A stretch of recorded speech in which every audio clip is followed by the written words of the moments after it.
দুর্নীতিবাদ, চোর, গুন্ডা, বদমাশের দ্বারা দুর্নীতি মুক্ত দেশ উপহার দেওয়া যায় না। আজকে দেশের অবস্থা আপনারা দেখতেছেন, পরিকল্পিতভাবে দেশকে অস্থিতিশীল করার চক্রান্ত চলতেছে। বিশ্বাস করবেন না, আজকে যে গুন্ডামি, চুরি, ডাকাতি, আজকে যে ছিনতাই, এটা সব সিন্ডিকেট। আমার কাছে তথ্য আছে, তথ্য এসছে যে এগুলো সব কৃত্য ঘটছে। এই দেশকে অস্থিতিশীল করার জন্য চক্রান্ত করতেছে। আমরা চাই না জুলুম, অত্যাচার, অবিচার। আমরা চাই এদেশের মানুষ শান্তিতে বসবাস করবে। আমরা কি চাই?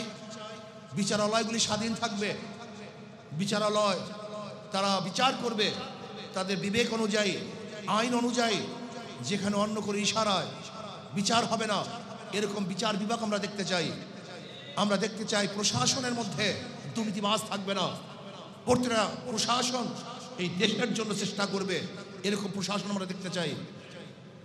আজকে পরিকল্পিতভাবে বিভিন্ন জায়গায় দেশকে অস্থিতিশীল করার চক্রান্তের মধ্যে আমি মনে করি বিগত ফ্যাসিস্ট সরকারেরও বিশাল একটা হাত এখানে আছে।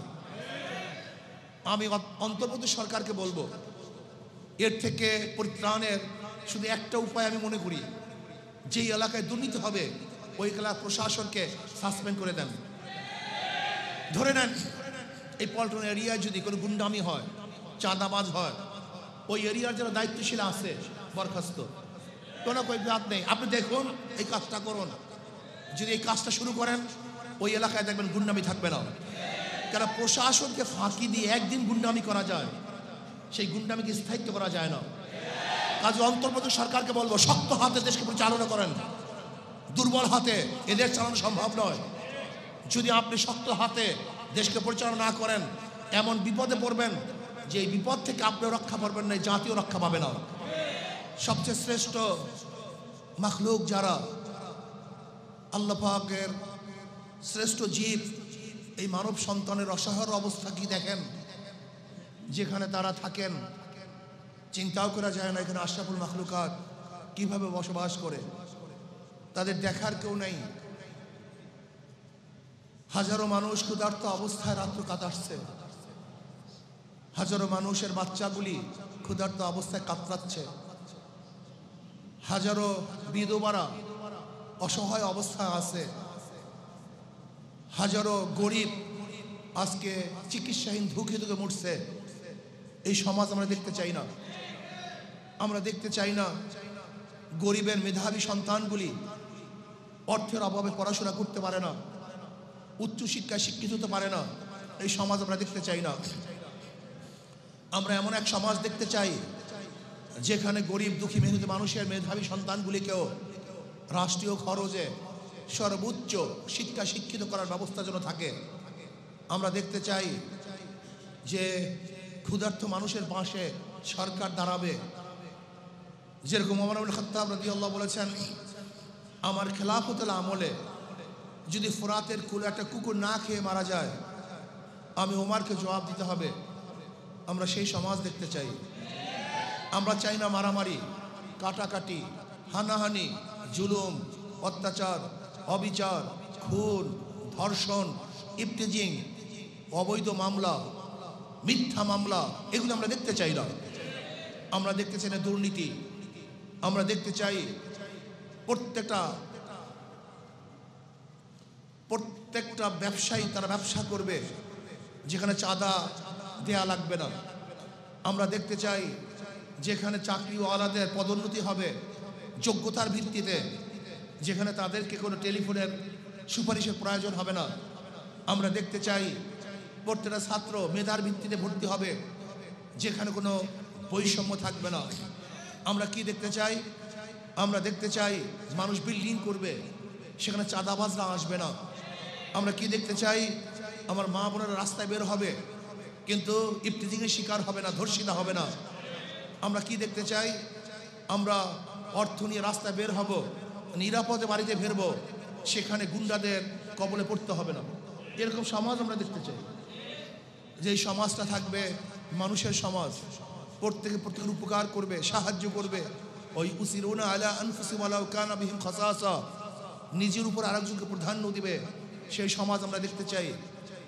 এবং সমাজ দেখতে চাই যদি কোনো মানুষ বিপদে পড়ে আরও কোনো মানুষ তাকে সাহায্য করার জন্য এগিয়ে আসবে। আমরা কি দেখতে চাই? প্রত্যেকটা মানুষের সহযোগী হবে, সাহায্যকারী হবে। আমরা এরকম সমাজ দেখতে চাই যেখানে নিজের চেয়েও অপর ভাইকে প্রাধান্য দেওয়া হবে, যেখানে মুসলমান, হিন্দু, বৌদ্ধ, খ্রিস্টানরা নির্বিঘ্নে তাদের ধর্ম পালন করতে পারে। এরকম সমাজ আমরা দেখতে চাই। যেখানে প্রত্যেকটা মানুষের নিরাপত্তা থাকবে, এরকম সমাজ আমরা দেখতে চাই। আমরা কি দেখতে চাই? ঐক্যবদ্ধভাবে আমাদের দেশকে রক্ষা করার জন্য চেষ্টা করব। বহিরাগত কোনো আক্রমণ যদি আসে আমরা সমৃদ্ধভাবে প্রতিহত করব। আজকে পার্শ্ববর্তী কান্ট্রিগুলি আমাদের দেশকে অস্থিতিশীল করার জন্য যে চক্রান্ত করতেছে, আমরা সমৃদ্ধভাবে সেটার মোকাবেলা করবো ইনশাআল্লাহ। আজকে দেশের অবস্থা আপনারা দেখতেছেন, পরিকল্পিতভাবে দেশকে অস্থিতিশীল করার চক্রান্ত চলতেছে। বিশ্বাস করবেন না, আজকে যে গুন্ডামি, চুরি, ডাকাতি, আজকে যে ছিনতাই, এটা সব সিন্ডিকেট। আমার কাছে তথ্য আছে, তথ্য এসছে যে এগুলি সব র কৃত্য ঘটছে। এ দেশকে অস্থিতিশীল করার জন্য চক্রান্ত করতেছে। আমরা চাই না জুলুম, অত্যাচার, অবিচার। আমরা চাই এদেশের মানুষ শান্তিতে বসবাস করবে। আমরা কি চাই? বিচারালয়গুলি স্বাধীন থাকবে। বিচারালয় তারা বিচার করবে তাদের বিবেক অনুযায়ী, আইন অনুযায়ী। যেখানে অন্য করে ইশারায় বিচার হবে না, এরকম বিচার বিভাগ আমরা দেখতে চাই। আমরা দেখতে চাই প্রশাসনের মধ্যে দুর্নীতিবাজ থাকবে না। প্রত্যেকটা প্রশাসন এই দেশের জন্য চেষ্টা করবে, এরকম প্রশাসন আমরা দেখতে চাই। আজকে পরিকল্পিতভাবে বিভিন্ন জায়গায় দেশকে অস্থিতিশীল করার চক্রান্তের মধ্যে আমি মনে করি বিগত ফ্যাসিস্ট সরকারেরও বিশাল একটা হাত এখানে আছে। আমি অন্তর্বর্তী সরকারকে বলবো, এর থেকে পরিত্রাণের শুধু একটা উপায় আমি মনে করি, যেই এলাকায় দুর্নীতি হবে ওই এলাকার প্রশাসনকে সাসপেন্ড করে দেন। ধরে নেন এই পল্টন এরিয়ায় যদি কোনো গুন্ডামি হয়, চাঁদাবাজ হয়, ওই এরিয়ার যারা দায়িত্বশীল আছে বরখাস্ত, কোনো বাদ নেই। আপনি দেখুন, এই কাজটা করুন। যদি এই কাজটা শুরু করেন ওই এলাকায় দেখবেন গুন্ডামি থাকবে না। কারণ প্রশাসনকে ফাঁকি দিয়ে একদিন গুন্ডামি করা যায়, সেই গুন্ডামিকে স্থায়িত্ব করা যায় না। এদেশের কয়জন গুন্ডা, কয়জন চাঁদাবাজ, কয়জন খুনি, কয়জন অস্ত্রবাজ, আমি চ্যালেঞ্জ দিলাম, প্রশাসনের কাছে লিস্টি আছে। ওরা সবাই জানে এই এলাকায় খারাপ কে, গাঁজা ব্যবসা কে করে, ফেন্সিডিলের কারবার কে করে, মাদক ব্যবসায়ী কে করে, জুয়ার সাথে কে সম্পৃক্ত, গুন্ডামির সাথে কে সম্পৃক্ত, কে ডাকাত, কে চোর, কে মাস্তান, সব প্রশাসন জানে। প্রশাসনের অগোচরে বাংলাদেশের কিছুই হওয়া সম্ভব না, কিছুই হওয়া সম্ভব না। কাজে অন্তর্বর্তী সরকারকে বলবো, শক্ত হাতে দেশকে পরিচালনা করেন, দুর্বল হাতে এদের চালানো সম্ভব নয়। যদি আপনি শক্ত হাতে দেশকে পরিচালনা না করেন, এমন বিপদে পড়বেন যে এই বিপদ থেকে আপনিও রক্ষা পাবেন না, জাতীয় রক্ষা পাবে না। এর জন্য আমি বলবো অন্তর্বর্তী সরকারকে, যেখানে যে এলাকায় দুর্নীতি হবে ওই এলাকার প্রশাসন বরখাস্ত হয়ে যাবে। এই আইনটা করুন, দেখবেন যদি ট্রান্সফার করেন কোনো কাজ হবে না। তারা জানে ওখানেও আমরা, এখানেও আমরা। শুধু চেয়ার পরিবর্তন হলে আপনার নৈতিকতার পরিবর্তন হয় না। যতক্ষণ পর্যন্ত তার চাকরির আঘাত হানবেন না হানবেন, ততক্ষণ পর্যন্ত সোজা আঙ্গুলে ঘি উঠবে না। আঙ্গুলকে বাঁকা করুন, দেখবেন এমনিতে ঘি উঠবে। যদি আপনি কোনো অবস্থাতেই দুর্বলতা প্রকাশ করেন, তাহলে এই জাতি নিমজ্জিত হবে। আশা, আকাঙ্ক্ষা, সমস্ত স্বপ্ন ভেসে যাবে। মানুষ এই দুর্ভোগা জাতি আবার এই দুর্ভোগের মধ্যে পড়ে যাবে। এর জন্য আসুন, দেশকে স্থিতিশীল করার জন্য প্রশাসনকে কন্ট্রোল করুন। যদি প্রশাসন কন্ট্রোল না করতে পারেন, তাহলে অবস্থা খুবই খারাপ হবে, যে আপনি চিন্তাও করতে পারবেন না। এর জন্য যুব আন্দোলনকে দায়িত্ব পালন করতে হবে। সমাজকে, যুব সমাজকে কন্ট্রোল করতে হবে, তাদেরকে আদর্শবান করতে হবে, নীতিবান করতে হবে, চরিত্রবান করতে হবে। মনে রাখবেন, মাদার গাছ লাগিয়ে আমের আশা করা যায় না, তেঁতুল গাছ লাগিয়ে মিষ্টি ফলের আশা করা যায় না। দুর্নীতিবাদ, চোর, গুন্ডা, বদমাশের দ্বারা দুর্নীতি মুক্ত দেশ উপহার দেওয়া যায় না। কাজে এর জন্য আমাদের শায়খ মুর্শিদ নওয়ারাল্লাহু বারাকাতুহু বলেছেন, নিজে পরিবর্তনের ভিত্তিতে সমাজকে পরিবর্তন করতে হবে। নিজে আদর্শবান হওয়ার ভিত্তিতেই সমাজকে আদর্শবান করতে হবে।